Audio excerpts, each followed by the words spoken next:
ด้วยความเมตตามีหมอรักษาดูแลให้ช้างชายและช้างพันที่เคยสิ้นหวังกับเรื่องผ่านมา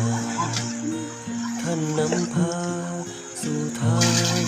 สว่างบ้านขวัญช้างในยามนี้มีน้องที่อยู่ร่วมกันเป็นครอบครัวใหญ่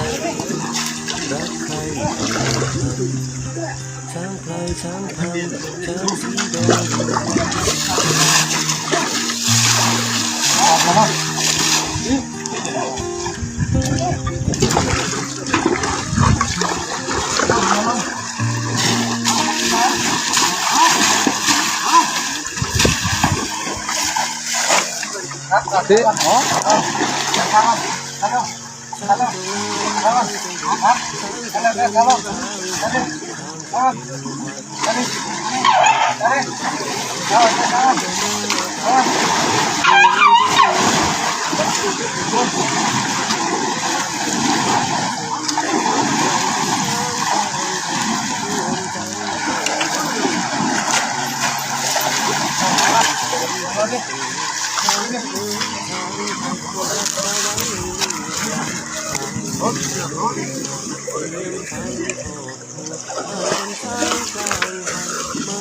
ไปกันนะไหม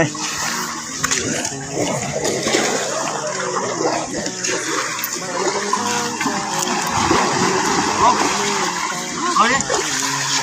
เอาดิครับเอาครับเอาดิเอาดิเอาดิเอาดิเอาเล่นนะไหมเอาดิครับเอา